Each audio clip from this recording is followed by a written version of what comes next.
two, one. Hello, ladies and gentlemen, and welcome back to Delusions of Grandeur.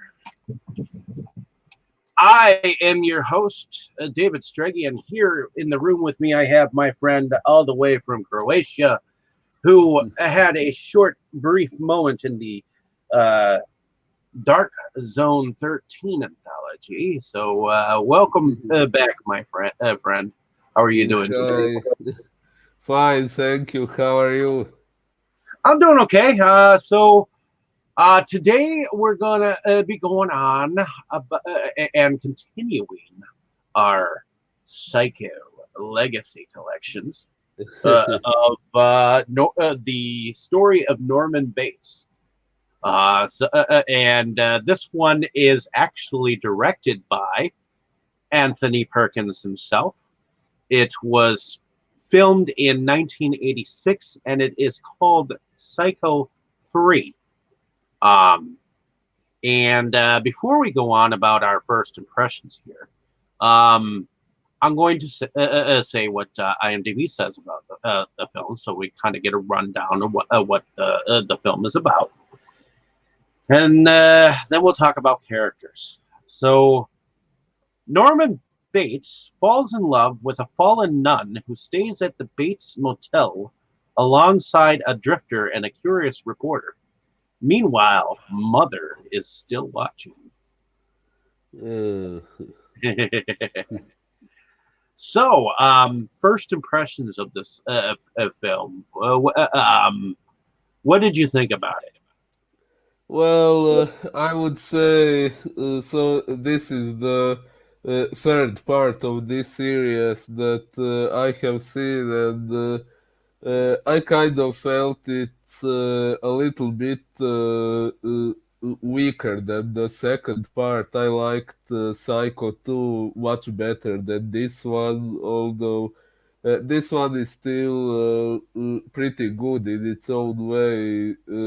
I like the fact that it gives us some extra insight into Norman's backstory and the story of his family. But as far as the story itself goes, I do think the second part was done better than the third part. Although Anthony Perkins did a great job playing the role of this character, like always. Mm, I actually thought that Anthony Perkins' acting in here was actually really good. Myself, um, this is this is probably my second time watching this film, but this is my first time actually paying attention to detail. And I like certain aspects of this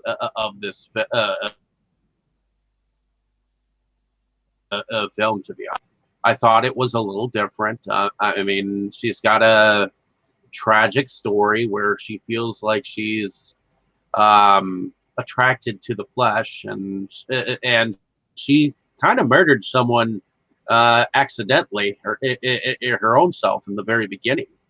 mm, So we get this tortured soul character through her, and so when she ends up in town at the same motel that originally picked her up and tried to um, have a relationship with her in some way, shape, or form. um, what did you think about our? Well, we have two tortured souls. We have Norman Bates, and we have Maureen. uh, What did you think about Maureen's character, Maureen Coyle? Which well, my main thought about her is that, in my opinion, we should have gotten a bit more insight into her backstory. Like, one obvious thing is that she is not meant to be a nun. I mean, for some reason, she tried to become one, but she obviously wasn't able to. But we didn't really get to know the real reason why she tried to become a nun in the first place. Would have been a very significant part of her character development. And then there is this thing with her killing the other nun by accident at the very beginning. I find that part a little strange because one would expect that nun's death to impact the further plot, but after it happened, it was never mentioned again. It wasn't investigated from what we saw. She wasn't prosecuted for what she did. Like, uh, Well, yeah, they kept it kind of open, at least as far as her character was concerned. Her character, I don't think, was really all that fleshed out, so to speak. I mean, you got to see that she was seeing a psychologist of some so actually it wasn't a psychologist, it was the local father, the local uh, priest in yeah, but Fairville. I think it was said that he was a priest, but also a psychiatrist, if I understood correctly. Yeah, and that part wasn't entirely fleshed out either. It just kept showing segments that she was talking to someone that was a priest. You know, it didn't state anything. It just happened. You know, all of a sudden she was talking to him out of the blue. You know, like so her character and the things that were going on with her were not entirely fleshed out. We did get to hear some of, some of why she was the way she was during these conversations. Um, I believe she mentioned that she was having feelings of attraction of the flesh, which means that she had some sinful desires, lustful thoughts of the sexual Well, kind. like It most wasn't human beings, I entirely. guess. I guess it wasn't entirely explained, but Uh, in those ways. But when you hear words like flesh, you know that it's lustful desires or something of that nature. When you're a nun, you're not supposed to have thoughts like these. When you've devoted yourself to God, you've devoted yourself to Him and Him only. You know. well, in theory, yeah, but we can't always escape our biology, right? I mean, when you're a nun, you can't exactly think of the next guy's pecker that comes in. You know, so Yeah. or think of all the different ways and positions you could be devoured by the man sitting next to you if you're a female trying to be the devoted servant to the Lord. So Yeah. not that it's necessarily funny or anything like that. I mean, the profession of the Catholic nun is uh, is a respectable, um, shall I say, a respectable profession. At most of the time, they're doing things for for their religious beliefs, and they're supposed to be. Um, well, what I always understood is that nuns were more or less teachers and guiders to the faith. I mean, back in the day, they were by rod and thy staff. You will devote yourself to God, or you will be in hell. You will be burning in a pile of salt in hell and brimstone. You know, things of that nature. So.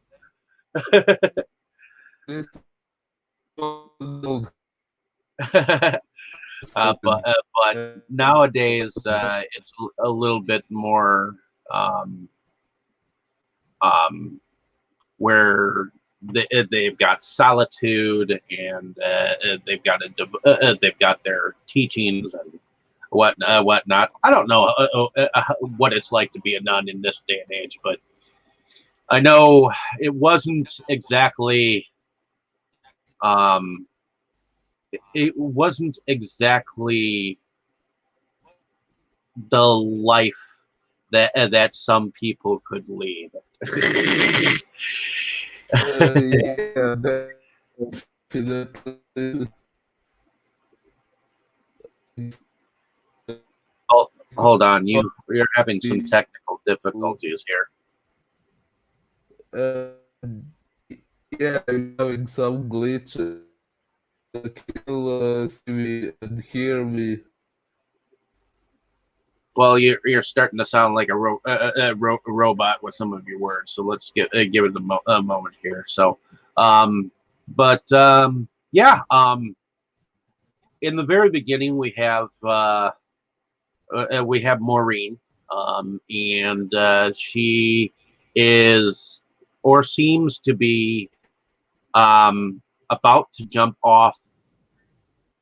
Like it looks like a bell tower. It looks like a bell tower that she's at the top of, and these nuns Yeah, I are running think after so. her to try to save her life or something. And one of them ends up trying to grab her arm, and she ends up accidentally falling to her death. And in the next scene, we see her stumble down a hillside to a road, and then she gets picked up by a young man who appears to be a rock and roller on his way to accomplish his dreams. So, what do you think about those beginning sequences there?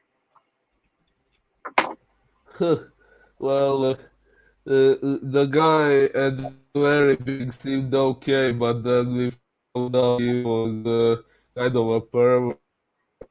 He almost tried to rape Boris. So I must here. Are you still here? Yep, I'm still here. Uh, okay. I'm sorry, the other glitch. So, what were you Uh, saying?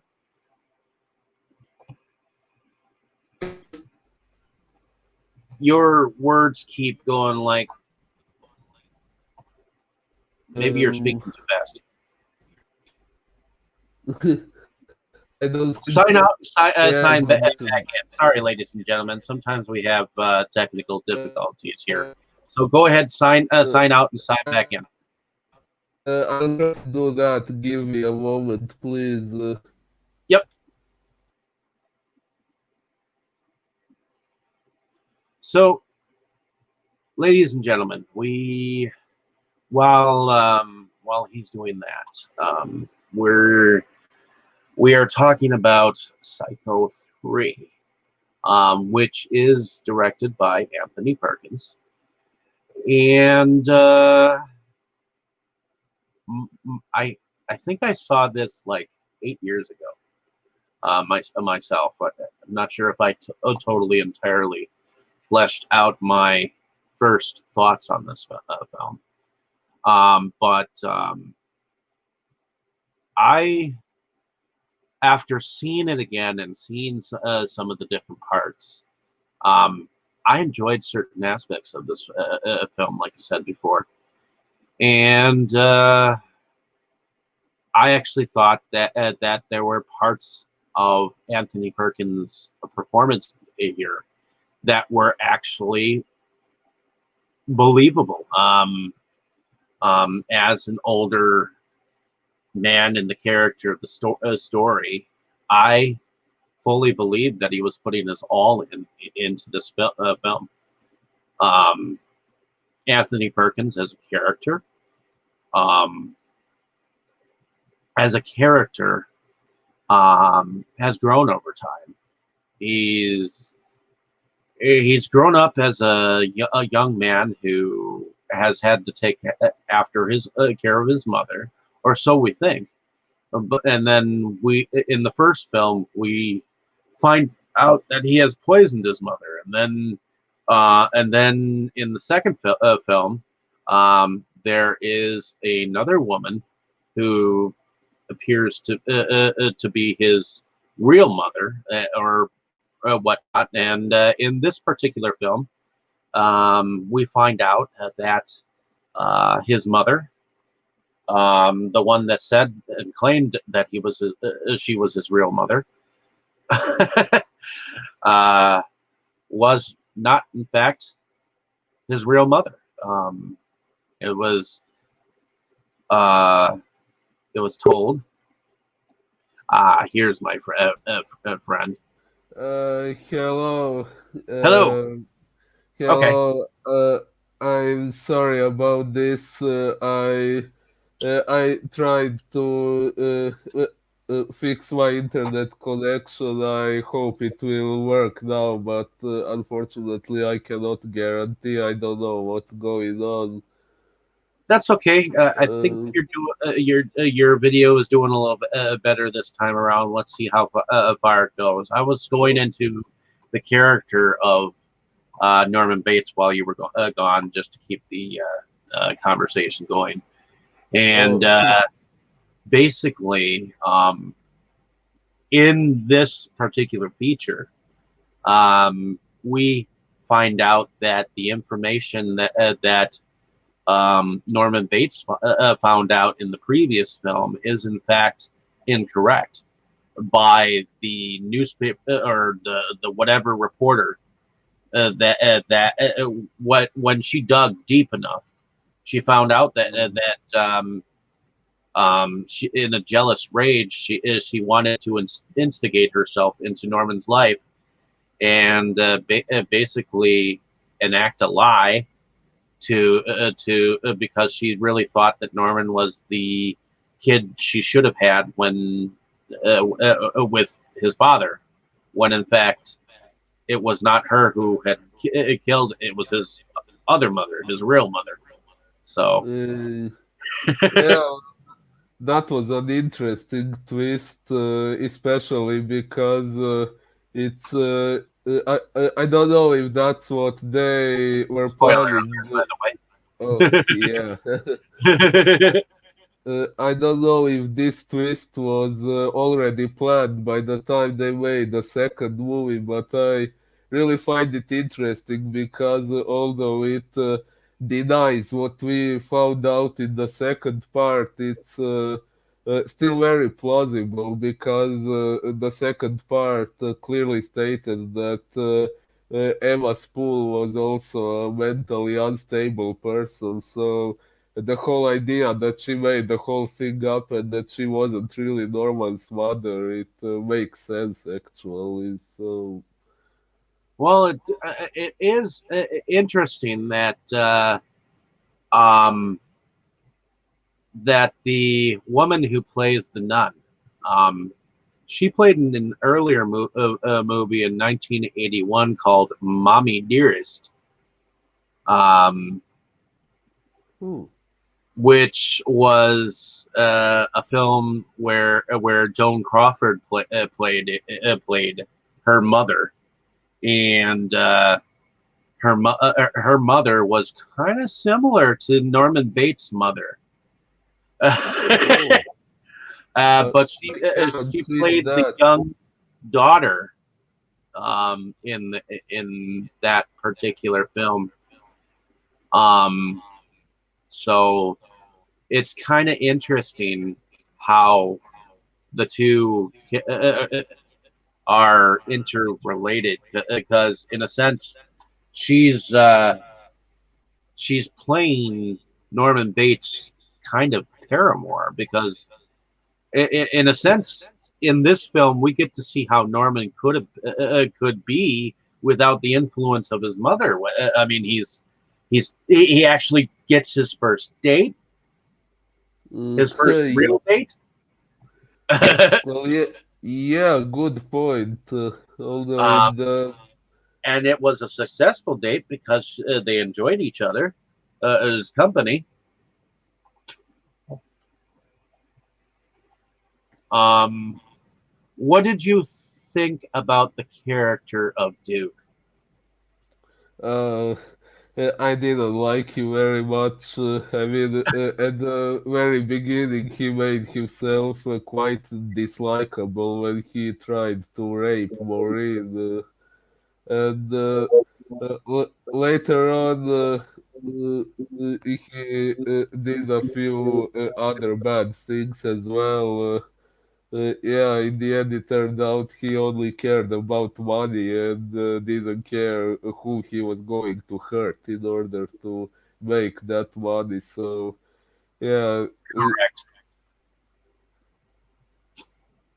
Correct. And he was played by a very young Jeff Fahey, which um, I just want to point out. Jeff Fahey has been in quite a few movies that I know of. He was in Dark Man, if I remember correctly, back in the 90s. He was in Dark Man 3, Dark Man Die. Um, but he was in the movie Silverado. Um, he was in the 1980s series of Alfred Hitchcock Presents. He was in Riot on 42nd Street, Backfire, a movie called True Blood, Out of Time with, I believe that was with Steven Seagal. oh, Um, The Last of the Finest, Impulse, White Hunter, Black Heart, Iron Maze, Body Parts. He was Bill Crushank in Body Parts. That's a interesting 90s horror film. He was in Stephen King's The Lawnmower Man as Job Smith. Let's see. He is also in Wyatt Earp as Ike Clanton. hmm. Um, he played in The Serpent's Lair, Lethal Tender, Operation Delta Force. I think that was with Chuck Norris. Uh, Oh, cool. The Underground, Time Under Fire, Detour, Hijack, When Justice Fails, Revelation, No Tomorrow, Dazzle, The Contract, Epicenter, The Newcomers, The Sculptress, Spin Cycle, Blind Heat, Out There, Cold Heart. Um, he was in one episode of Wolf Lake, Maniacs. He was Joe Spinelli. Inferno, Choosing Matthias, Fallen Angels, Ghost Rock, No Witness, Close Call, Dark Hunters, Blue Demon, which I think was a shark movie, um, Hmm. Day of Redemption, Crimson Force, Killing Cupid, Locust, The Eighth Plague, Manticore, Split Second, Only the Brave, Absolute Zero, The Hunt for Eagle 1, Crash Point, Scorpius Gigantus, The Eden Formula. He was in Grindhouse, Planet Terror, Dia, Diablita, Messages. Let's see. Matchmaker Mary, The Miraculous Tale of Children Dupuy, a short film. CSI Miami, one episode. He was in 33 episodes of the show Lost. He was in Machete.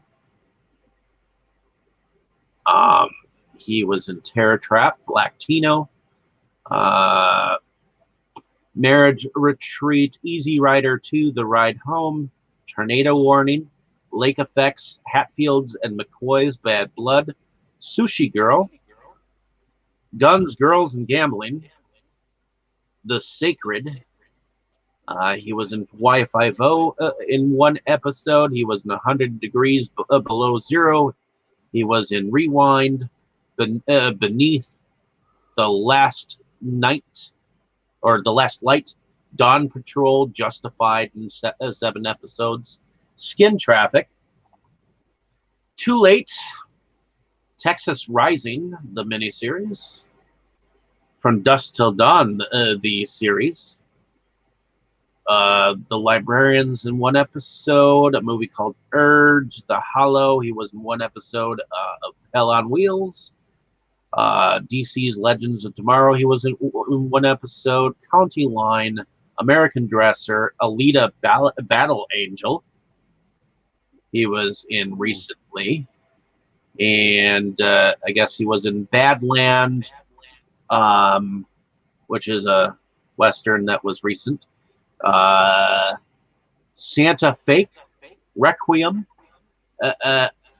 Famous Adjacent, Backman, Wheels of Fortune, Locked In, The Coven, and Alone are some of the productions that he's in coming up.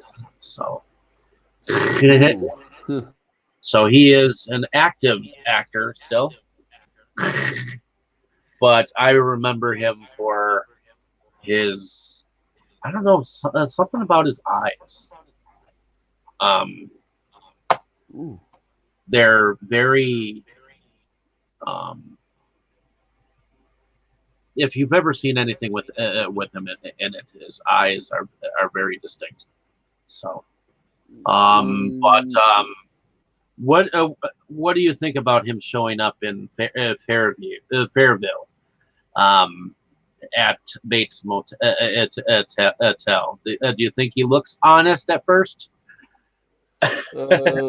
Well, actually, after his first appearance in the movie, I didn't expect to see him again, but when he did appear at the Bates Motel, well, yeah, I didn't expect he would cause so much trouble later on.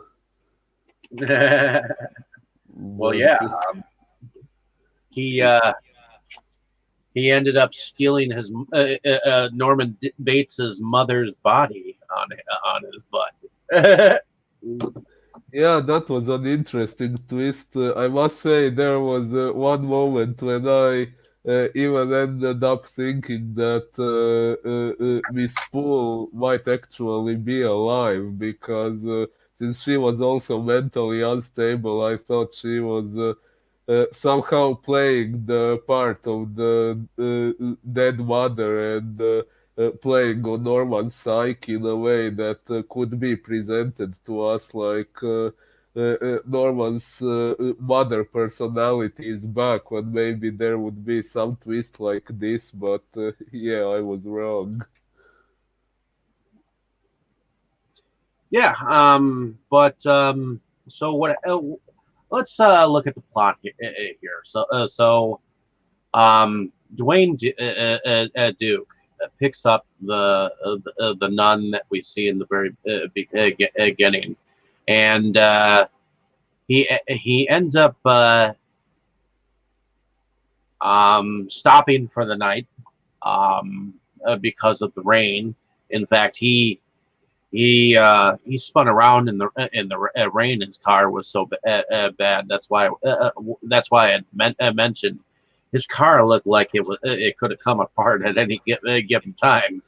It wasn't Yeah. exactly the best looking car because you could tell when he backed up and picked her up that the car wasn't in the best shape. But I guess he was smart in stopping for the night, but he ended up being kind of a peeping tom creeper and having some lustful thoughts about our Maureen here, as we get a shot of him looking at her legs and looking up her dress and shit like that. Wasn't it Norman who was doing that? Unless we are talking about different scenes. We're talking about Dwayne Duke in the car. Uh, That's it. Yeah, I'm sorry. And of course, there's a little Jesus figurine on the dashboard. As she comes in, he's like, "Oh, sister, you don't got to worry about him. I'm not really a Bible thumper," or Yeah. to that effect. So, and then of course the Jesus figurine knocks off while, um, and he's very peculiar about his guitar. Yeah. Oh yeah, the guitar plays an interesting role later on. Oh yeah.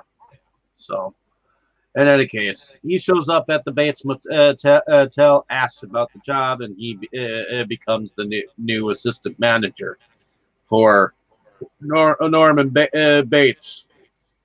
And ultimately,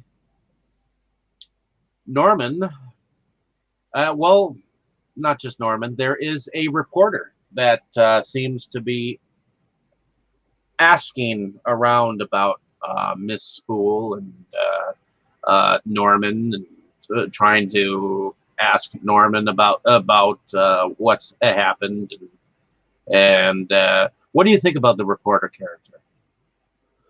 Well, she was okay. I mean, at the very beginning, she seemed a bit like she could make things worse by asking about Norman and the way she was asking him questions about his past and so on. But in the end, she actually played a rather heroic role.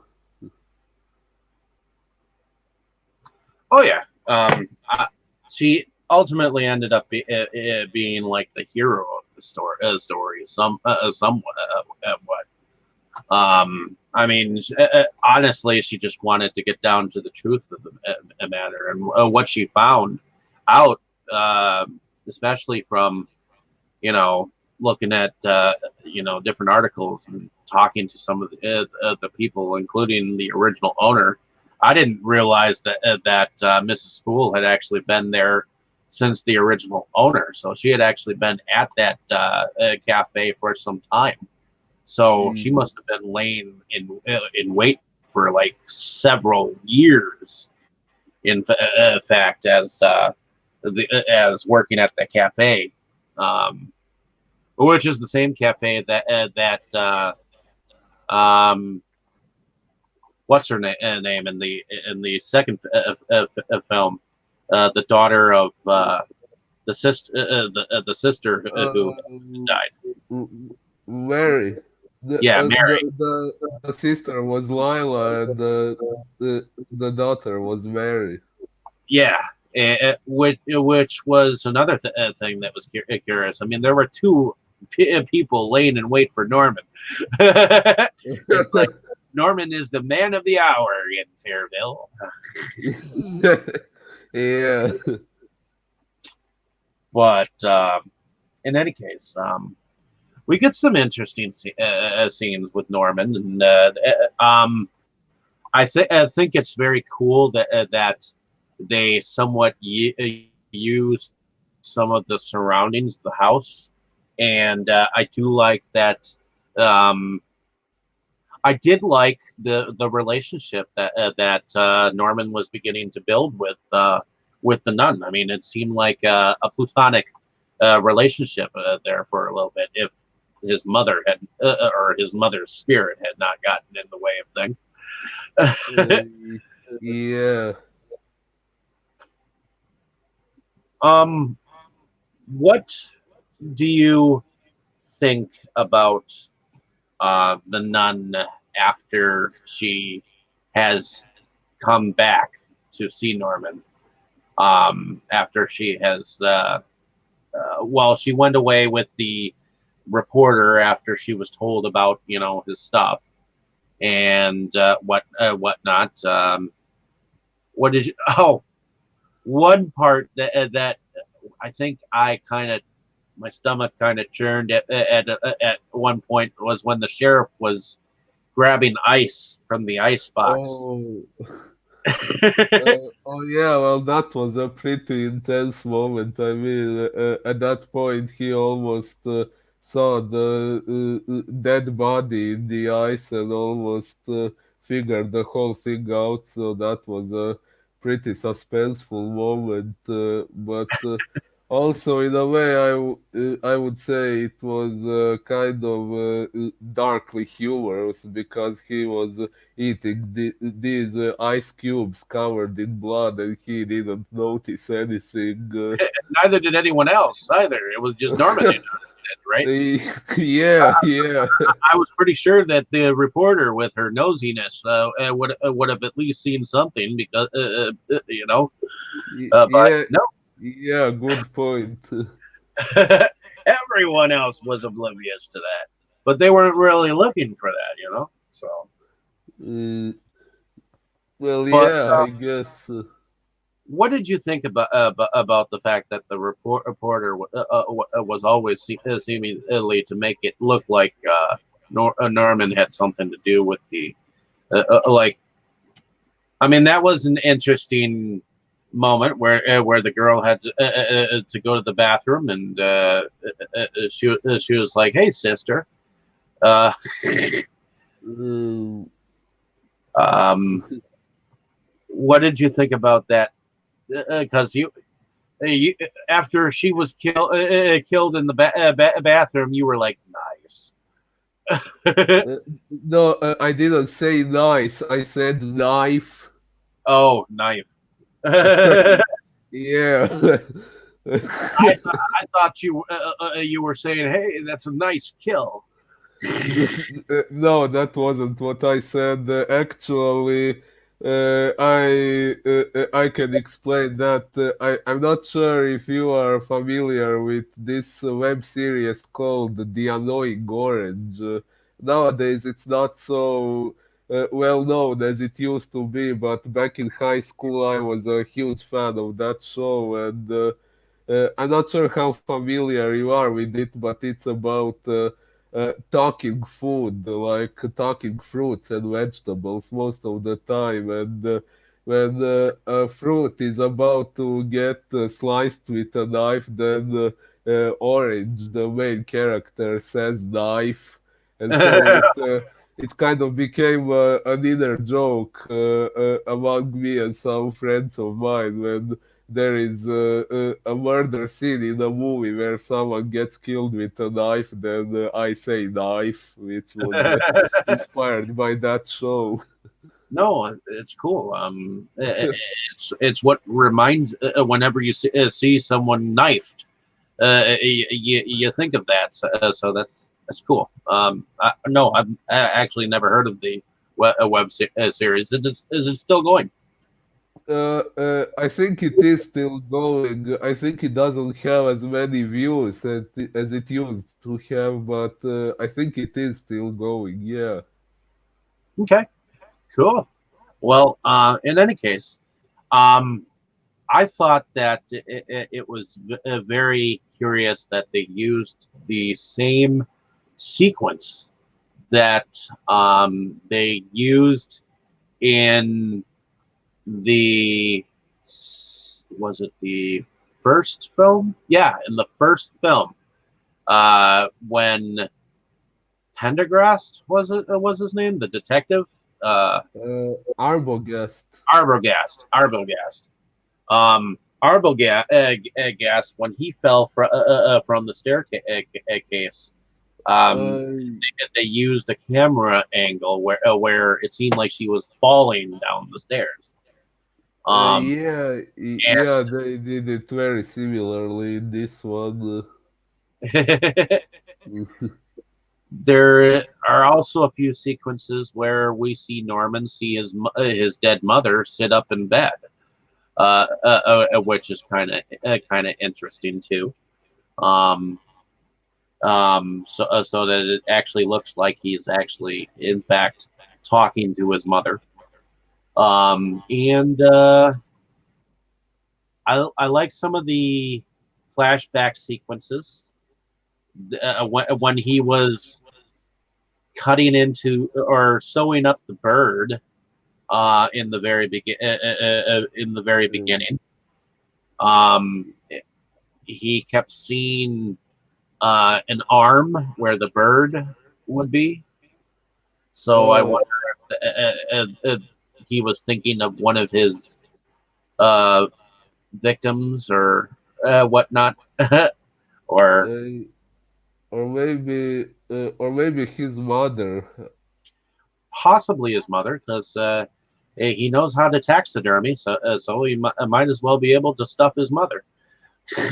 Uh, yeah, well, I have to say I didn't quite like the whole thing with birds because the whole story is trying to give some psychological characterization of Norman, and although there are moments when he is scary, he is also probably supposed to be somewhat sympathetic, and this whole thing when he poisons birds in order to stuff them, I didn't like that. I think.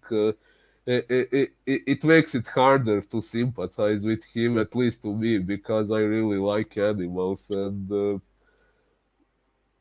Yeah, it's hard to see some things, but it is a hobby of Norman's, and you can't entirely knock him for his that particular hobby. You can knock him for the murder that he eventually does, and actually the murders that he has been capable of, and the murders that he has done that he hasn't been caught for. So, uh, y- I mean, yeah, but I mean, he is those the one. murders are. He is the Uh, one who murdered Mrs. Spool. Yeah, but I mean, those murders are a part of his mental illness. They are usually committed by his other personality, by the mother personality, which he has no control over as far as we see. While this thing with birds is something that there is no reason why he should be doing that.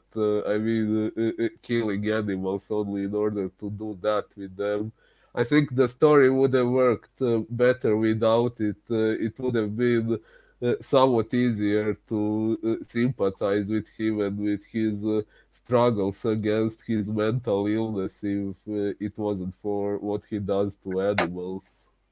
Although there are some people who believe that everyone is in charge of their own actions. Do you think that Norman is in charge of his own actions, or do you really believe that he does have a mental disability? Well, as far as we have seen, he does seem to have this, what's it called in English, dissociative identity disorder. I think that's the word. Well, The split it's also been personality. called a multi-personality disorder. I think.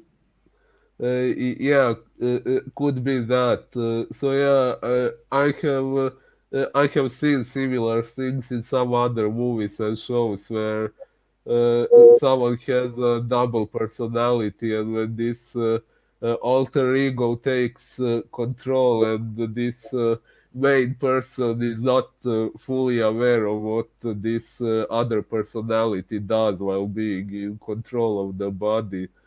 So, uh, yeah, I guess it's debatable whether it's his fault or not.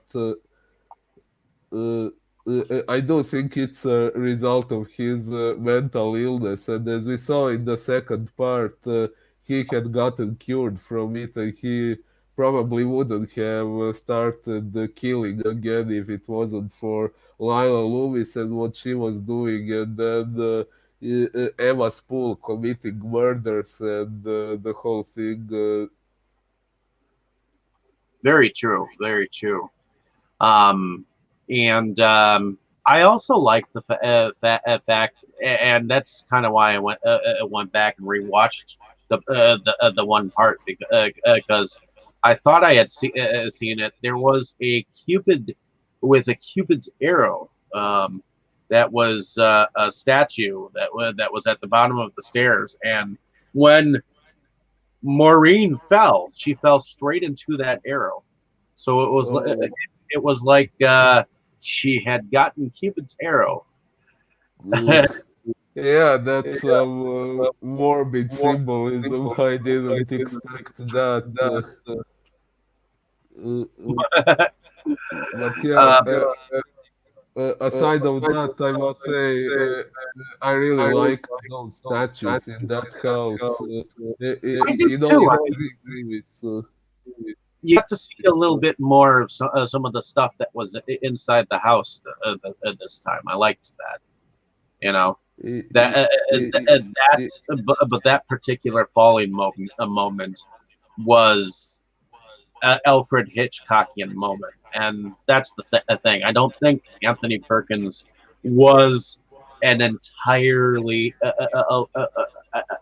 I don't think that he entirely knew how to get those above shots like Alfred Hitchcock was able to do, but what he was able to do with that particular falling moment, I liked.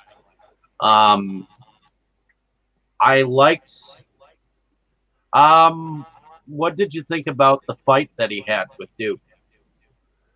Oh, that was pretty good. I definitely didn't expect that after he knocked him out and put him in the car, I thought Duke was already dead. I didn't expect the fight to continue at the swamp.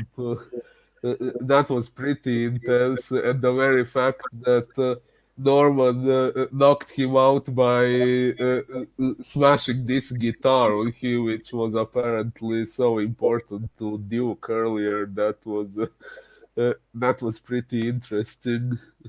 Oh yeah, I thought so too. It was just poetic justice, if if you want to put it mildly, at least for the.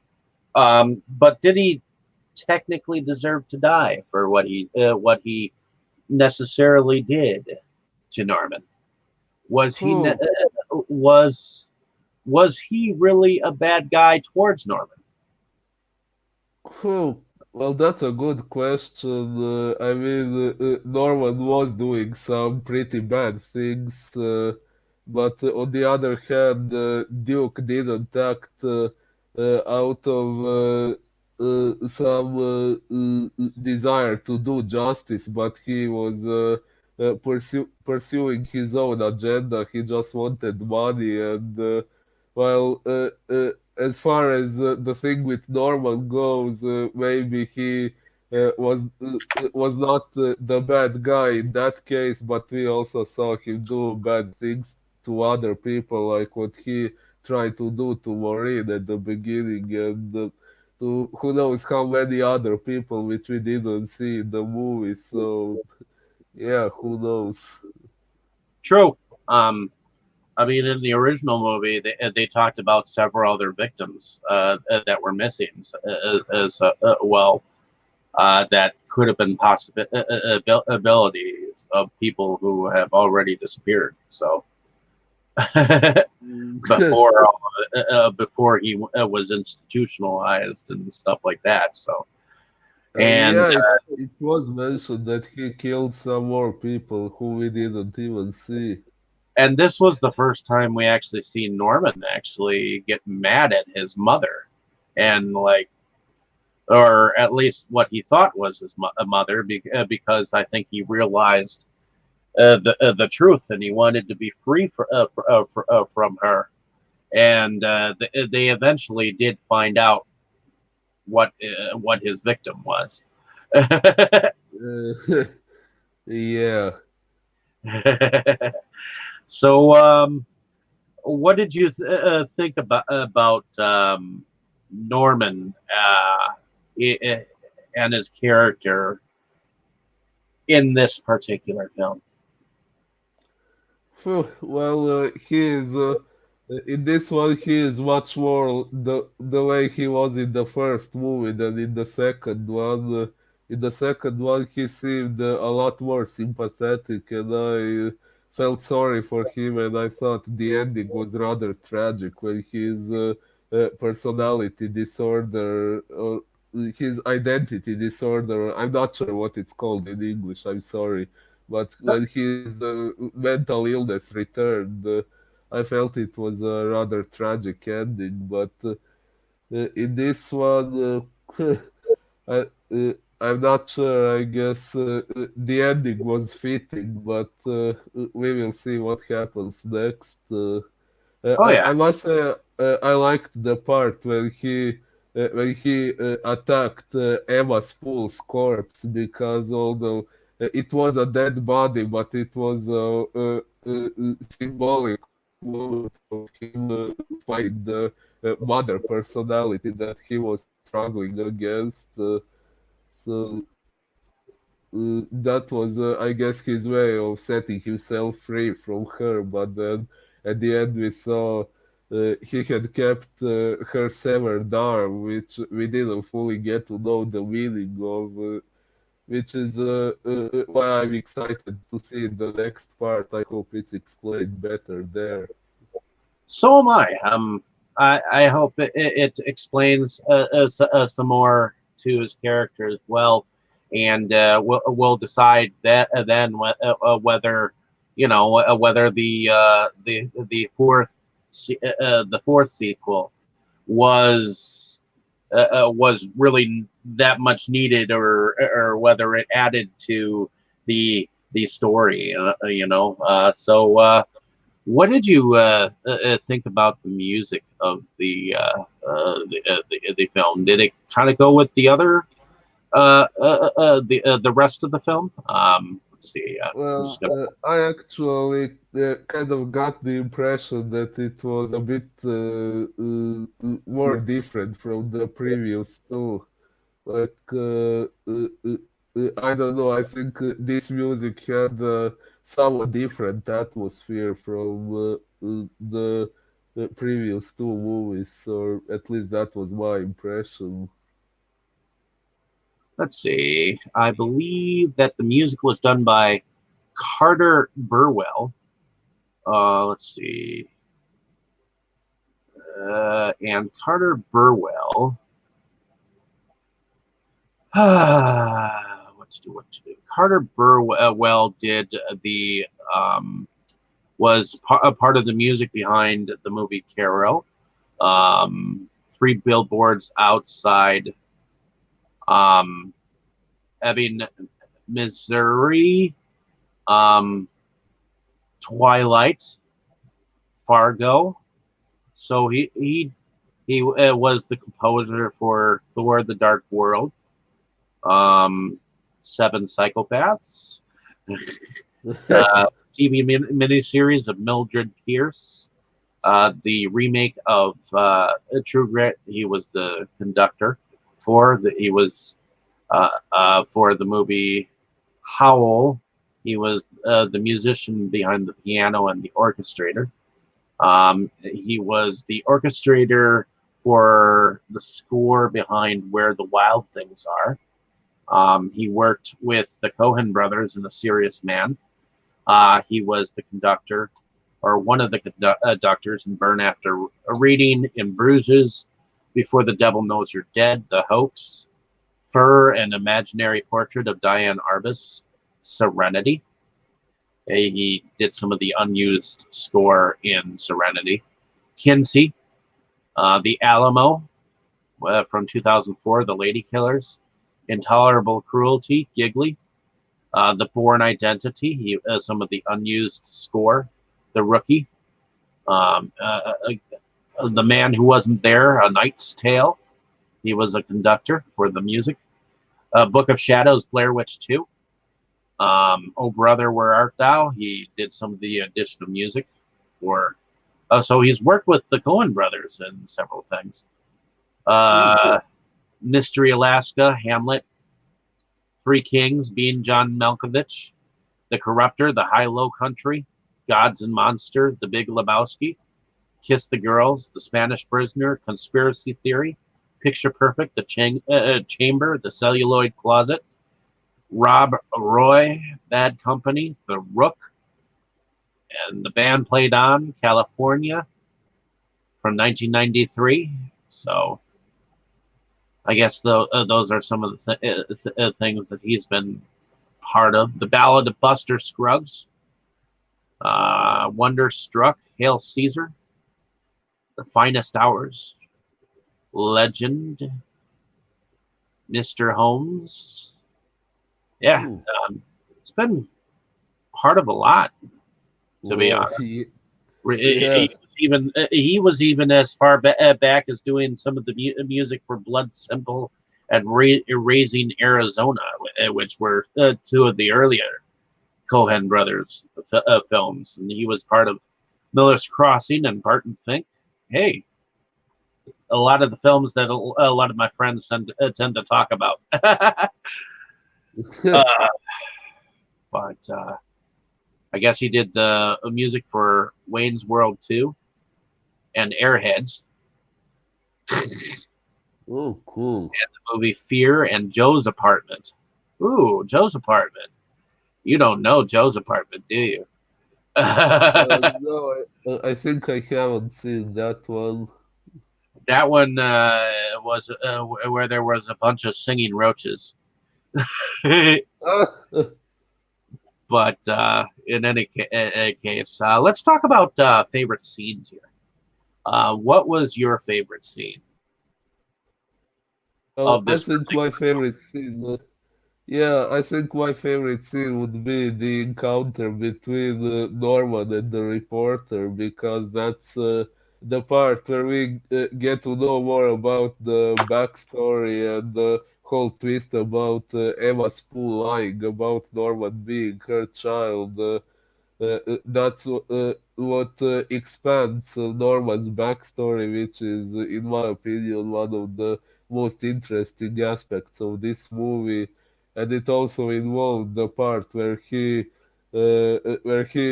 fought his other personality by stabbing Emma Spool's dead body and imagining getting rid of his evil mother. So uh, uh, I think that was my favorite scene.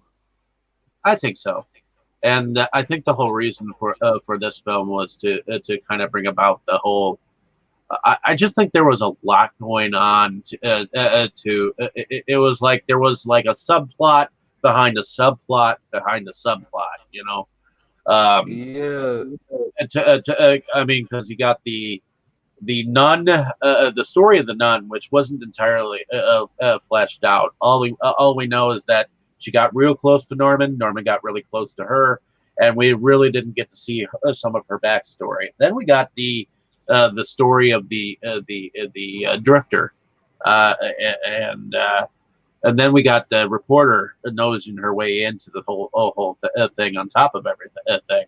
And then you got that party that's going on, whatnot. While that party's going on, there's supposed to be kind of some killings going on, and suddenly, what they do? We've got a whole nother plot where supposedly the Mrs. Spool is not really his mother anymore. So yeah. my Uh, favorite scenes would probably be when Maureen fell into that Cupid's arrow, and for some reason I find that kind of romantic. Oh I kind of wish she didn't end that way. well, I kind of figure at least she died with love in Yeah, a twisted sort of way. Yeah. kind um, of, yeah. because supposedly Cupid and his arrow are supposed to be the signature of if you ever get hit by Cupid's arrow, then it's like love at first sight to whoever is nearby. The first Uh, person you see, and it could be a male. yeah. But in any case, but I would have to agree with that whole reporter scene as being a favorite scene. Is there anything else that you'd like to say about production? I mean, I think we talked about it throughout the discussion, didn't we? Yeah, but there is one interesting thing that I think we didn't mention. When the killings are going on and we see a person wearing a dress and women's shoes and a wig, but for some reason we don't see the face, which while I was watching it, I kind of thought the whole story is making us think it's normal, but the fact that we don't see the face also gives us a hint that maybe it's not him, that maybe there will be some unpredictable twist where we will find out that it was another person doing the killings after all. But Well, and yeah, that was it did kind of seem like it was someone else entirely, especially since Norman came in right afterwards. After that one bathroom killing where we see the slitting of throats, and then I don't understand why you stabbed the toilet paper, but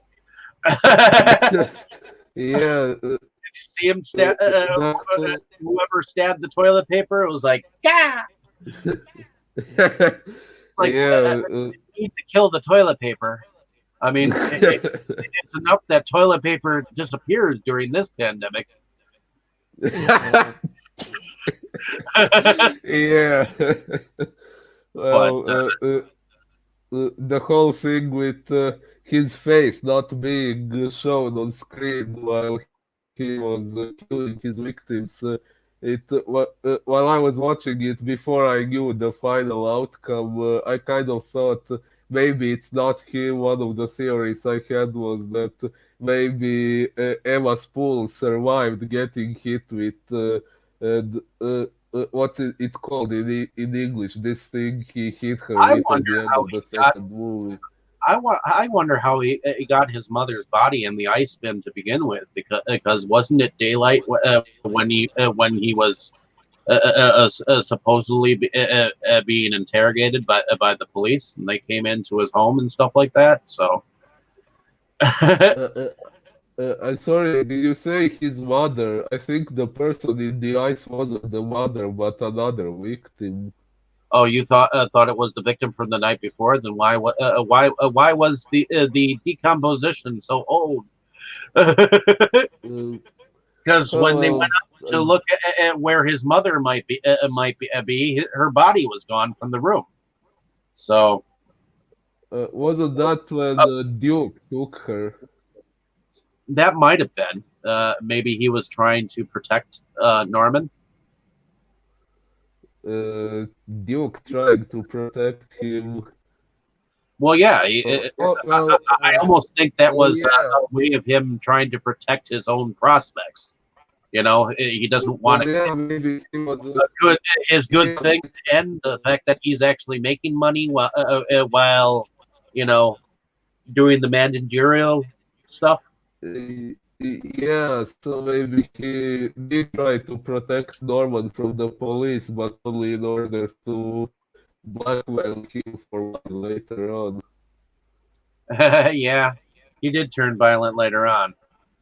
But it is what is. The psychos will be psychos. in any Yeah. in any case, I think that's all the time that we have for today, folks. So, unless you have anything else to add, my friend. Hmm. Well, I'm not sure, but I have to say I'm excited to see the next part, to see how the story ends. So am I, and actually, it doesn't end there entirely. It kind of goes on after that, and then we also have a remake. But in between, ladies and gentlemen, before we do uh, um, Psycho 4, I figured we'd go on about a movie that has to do with multi-personality disorders, Ooh, called Identity. ooh. Have you ever heard of it? No, I haven't heard of that movie, but it does sound interesting. So, thank you for listening, ladies and gentlemen. Don't go to any motels that you don't know anytime. Definitely. And we'll have a very cool discussion for you week. But we will definitely be returning to the Psycho film collection sometime soon. So stay tuned, ladies and gentlemen, and make sure that you keep your mothers close at hand. Ta for now.